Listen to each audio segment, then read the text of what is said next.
I was at a dinner in London, given in honor of one of the most celebrated English military men of his time. I do not want to tell you his real name and titles. I will just call him Lieutenant General Lord Arthur Scoresby. I cannot describe my excitement when I saw this great and famous man. There he sat, the man himself, in person, all covered with medals. I could not take my eyes off him. He seemed to show the true mark of greatness. His fame had no effect on him. The hundreds of eyes watching him, the worship of so many people, did not seem to make any difference to him. Next to me sat a clergyman, who was an old friend of mine. He was not always a clergyman. During the first half of his life, he was a teacher in the military school at Woolwich. There was a strange look in his eye as he leaned toward me and whispered, "Privately, he is a complete fool." He meant, of course, the hero of our dinner. This came as a shock to me. I looked hard at my friend. I could not have been more surprised if he had said the same thing about Napoleon, or Socrates, or Solomon. But I was sure of two things about the clergyman. He always spoke the truth, and his judgment of men was good. Therefore, I wanted to find out more about our hero as soon as I could. Some days later, I got a chance to talk with the clergyman, and he told me more. These are his exact words. About 40 years ago, I was an instructor in the military academy at Woolwich when young Scoresby was given his first examination. I felt extremely sorry for him.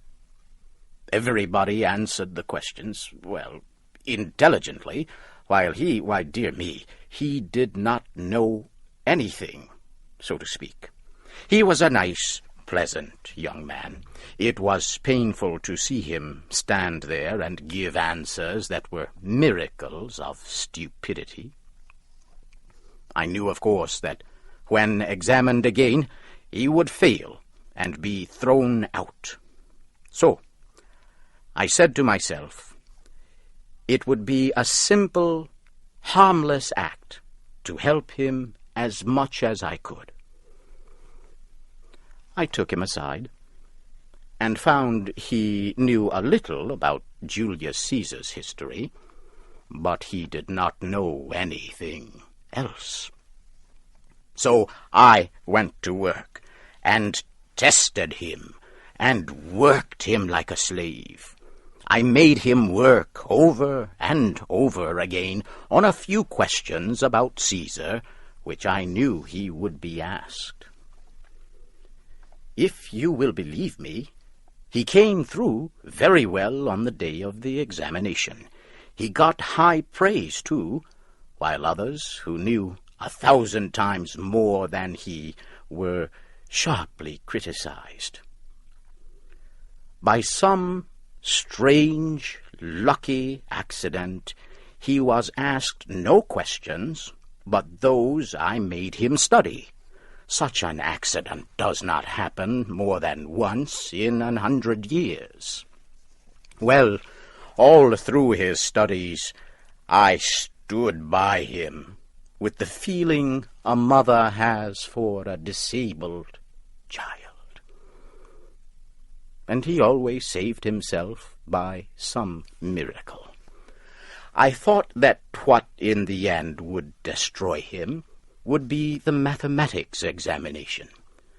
I decided to make his end as painless as possible. So I pushed facts into his stupid head for hours. Finally, I let him go to the examination to experience what I was sure would be his dismissal from school. Well, sir, try to imagine the result. I was shocked out of my mind.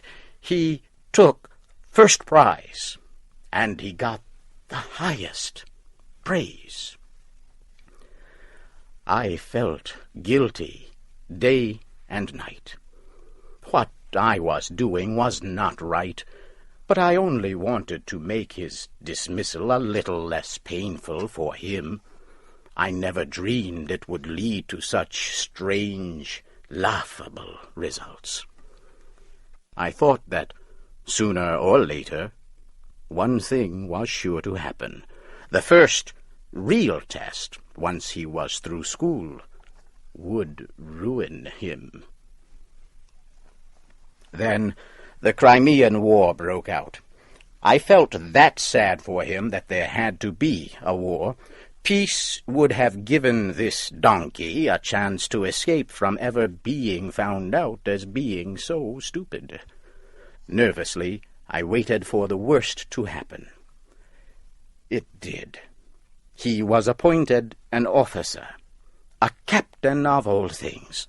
Who could have dreamed that they would place such a responsibility on such weak shoulders as his?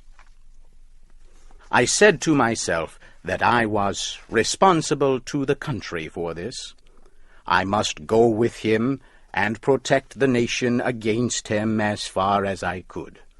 So I joined up with him, and away we went to the field.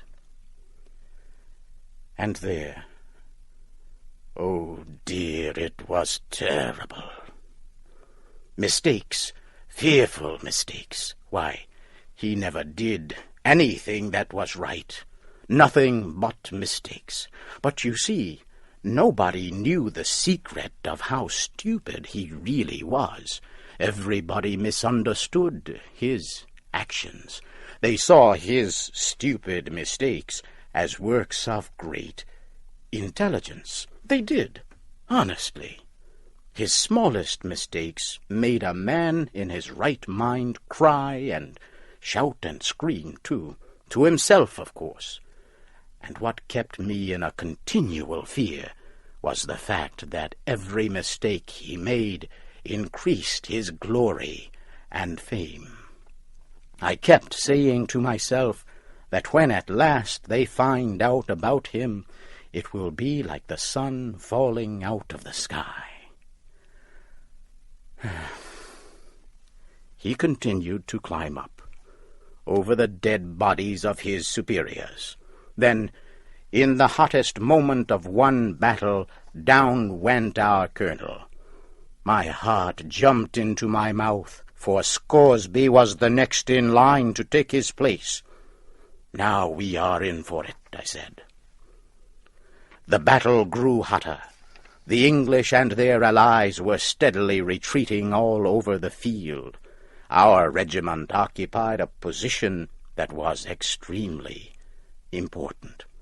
One mistake now would bring total disaster. And what did Scoresby do this time? He just mistook his left hand for his right hand. That was all. An order came for him to fall back and support our right. Instead, he moved forward and went over the hill to the left. We were over the hill before this insane movement could be discovered and stopped. And what did we find? A large and unsuspected Russian army waiting. And what happened? Were we all killed? That is exactly what would have happened in 99 cases out of 100. But no, those surprised Russians thought that no one regiment by itself would come around there at such a time. It must be the whole British army, they thought. They turned tail. Away they went over the hill and down into the field in wild disorder, and we after them. In no time there was the greatest turnaround you ever saw. The Allies turned defeat into a sweeping and shining victory. The Allied commander looked on, his head spinning with wonder, surprise, and joy. He sent right off for Scoresby and put his arms around him and hugged him on the field in front of all the armies. Scoresby became famous that day as a great military leader, honored throughout the world. That honor will never disappear while history books last. He is just as nice and pleasant as ever, but he still does not know enough to come in out of the rain. He is the stupidest man in the universe. Until now, nobody knew it but Scoresby and myself. He has been followed day by day, year by year, by a strange luck. He has been a shining soldier in all our wars for years. He has filled his whole military life with mistakes. Every one of them brought him another honorary title. Look at his chest, flooded with British and foreign medals. Well, sir, every one of them is the record of some great stupidity or other. They are proof that the best thing that can happen to a man is to be born lucky. I say again, as I did at the dinner, Scoresby's a complete fool.